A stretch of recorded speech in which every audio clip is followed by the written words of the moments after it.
Quels sont les signes d'une dépression majeure et surtout comment s'en sortir? On verra ça plus tard. Avant de continuer, je tiens à dire que moi et Mathis, ça fait des mois que je m'enseigne sur le sujet de la santé mentale. Je ne suis pas psychologue, mais ces signes-là, je les ai cherchés avec précaution et sont reconnus dans le monde de la psychologie. On commence donc sans plus tarder. Quel est donc le premier signe? Ça se caractérise simplement par des pleurs constants. Mais avant tout, définissons la dépression majeure. C'est simple, une dépression qui dure de environ 15 jours, 2 semaines, 3 semaines, ça peut durer très longtemps. Dépression majeure, c'est constant. Et donc, quel est le premier symptôme? C'est simplement des pleurs constants. Si à la base, tu es une personne qui ne pleure pas beaucoup comme moi, je suis stoïque, en général, je suis joyeux. Si tout d'un coup, un jour, je commence à pleurer sans arrêt, sans aucune raison apparente, ou même après la mort d'un proche, ma copine m'a quitté, sauf que je pleure très longtemps, sans arrêt, et je n'arrive pas à m'arrêter. En effet, si ton proche est décédé, je ne te le souhaite pas, c'est pas une mauvaise chose. Mais si ça dure sur le long terme, ça peut être un signe d'une dépression majeure. Parce que le but quand même de l'humain, c'est de se relever après une chute. Donc si tu as beaucoup de mal et que tu pleures tout le temps pour des raisons parfois inexpliquées, inexplicables, ben, ça peut être un signe d'une dépression majeure. Quel est donc le prochain symptôme? C'est un manque d'appétit. Vous allez me dire pourquoi? Parce que en réalité, il y a aussi un nerf végétatif, aussi appelé, je l'ai marqué, système nerveux autonome. Et ce système est autonome, donc il est responsable de la respiration, du fait de bien dormir, de la digestion, etc. Et donc le souci, c'est que si ce système nerveux autonome est affecté, ça donne simplement une personne qui veut manger mais qui n'arrive pas. Elle a un manque d'appétit. Et oui, c'est un signe d'une dépression majeure, donc il faut y prêter attention. Et si on reste sur ces petits signes, je te dirais que le prochain est le suivant. C'est simplement une fatigue constante. Je ne sais pas si tu l'as remarqué, mais prenons un exemple concret. Si un proche à toi est dépressif, ou peut-être même toi, j'ai envie de te dire que le matin tu es fatigué et que tu peux te réveiller à 4h du matin, 5h du matin, quand vient 23h, 22h, bref, ton heure pour dormir, tu es très fatigué, extrêmement fatigué, mais tu es dans l'incapacité de tomber dans un sommeil profond. Et ça, c'est réellement dramatique parce que ça veut encore dire que ton nerf végétatif, donc ton système nerveux autonome est affecté et donc tu as en gros beaucoup de mal à dormir. Et ça se représente par des cernes, tu es fatigué, tu peux très peu être mobile, faire des activités, la fatigue constante, etc. etc. C'est un peu synonyme à un burn-out, on verra ça plus tard, ok? Mais en gros, voilà. Quel est donc le prochain symptôme? C'est comme un sentiment de culpabilité, d'accord? Culpabilité pourquoi? Prenons un exemple concret.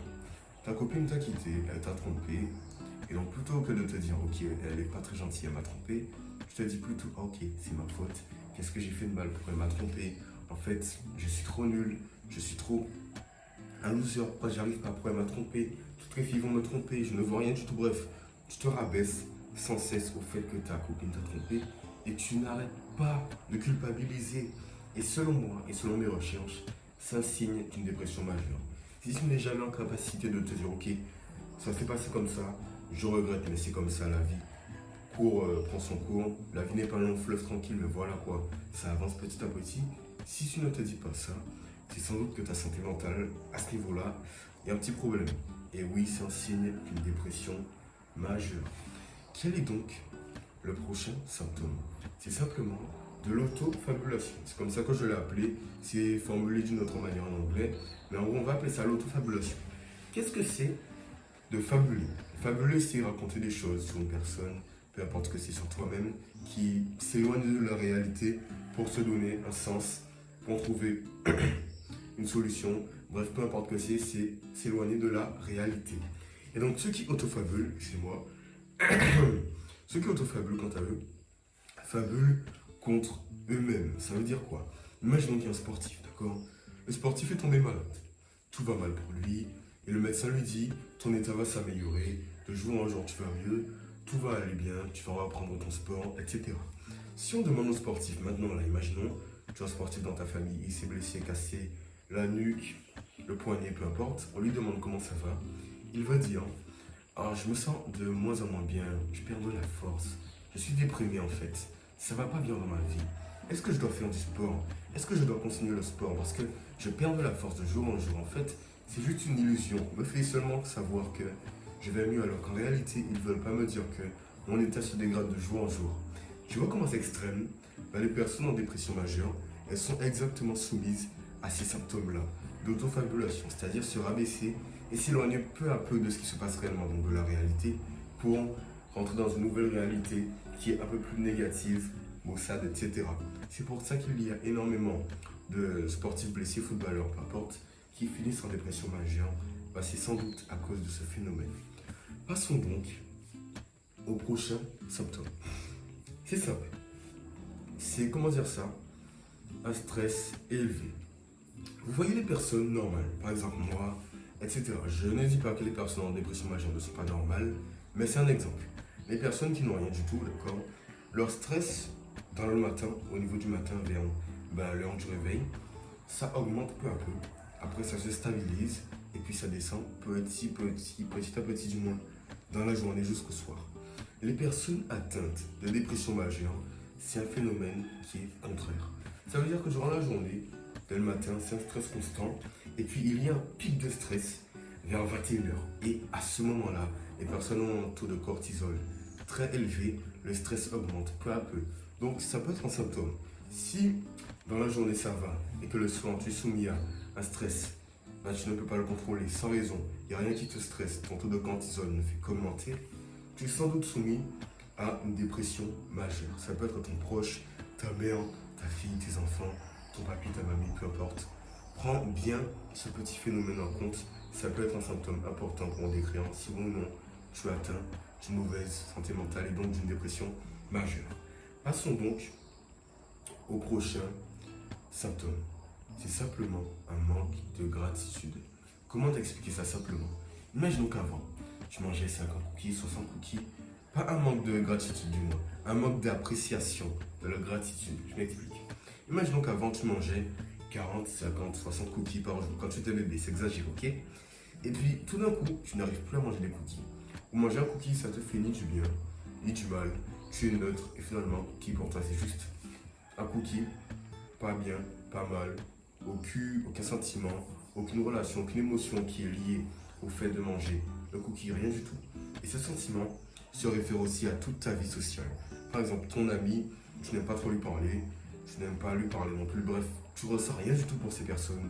Ta mère, ton père, toute ta famille, en fait, tu n'apprécies plus rien du tout. Même toi, tu ne t'apprécies pas et tu te fermes dans une cage mentale qui consiste au fait de ne rien apprécier. Et oui, en réalité, ce n'est pas réellement de ta faute. Sache bien que c'est un symptôme d'une dépression majeure et je suis au regret de te l'annoncer. Voilà tous les symptômes. Et tu vas me dire, ils sont moches, ils sont dégueulasses, ils sont très cruels, très violents. Je ne pensais pas que c'était comme ça. Moi aussi, quand j'ai pris connaissance de ces symptômes, je ne pensais pas que c'était comme ça. J'ai voulu faire une vidéo dessus. Mais du coup, comment faire? Quelles sont les solutions? Si tu es atteint de tous ces symptômes de dépression majeure, j'ai envie de te dire que, pas tu es mal barré, mais c'est très dur pour toi. Donc, que faire? Si tu es à ce point-là, tu es sans doute posé sur ton lit, tu n'arrives pas à te lever, faire du sport, etc. Je te dirais de mettre en place des habitudes, des astuces, faire du sport, etc. Mais si tu ne peux pas bouger de ton lit, c'est pas possible. Donc, tu appelles un psychologue, tu lui expliques ton problème. Si tu as besoin d'un psychiatre pour te prescrire des médicaments, il y a des médicaments intéressants pour ça, comme des antidouleurs par exemple, d'accord? J'ai envie de te dire que tu peux. Et une fois que ça ira mieux, que tu pourras être en mouvement, que tu seras en capacité de manger, de te lever, de te promener, à ce moment-là, il y aura des astuces pour toi. Tout ça, c'est sur ma chaîne YouTube du moins. Donc, prends ton temps pour bien prendre compte de ton problème. Et si ton cas n'est pas si grave que ça, que tu es juste dans une dépression bipolaire, que tu es un peu déprimé, j'ai fait une formation complète pour améliorer ta santé mentale, composée de plus de 27 illustrations, une quinzaine de schémas pour te permettre de supprimer ta mauvaise santé mentale et résister à tes addictions. C'est en description, sinon abonne-toi, like, commente, garde la pêche, garde le smile. J'espère que ça t'a plu. Moi personnellement, ça m'a réellement plu de faire cette vidéo parce que, comme je l'ai dit, mon but est d'améliorer la santé mentale d'un maximum d'hommes et de femmes. Papy, mamie, peu importe qui vous êtes, mon but est de vous rendre heureux.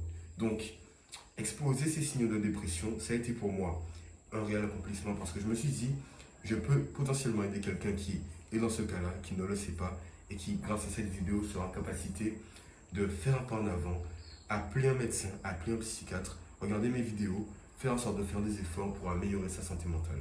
C'est ce que j'avais à dire. Sinon, Cardio la pêche, Cardio le smile. Il y a mon Instagram en description. Et puis, petit flex,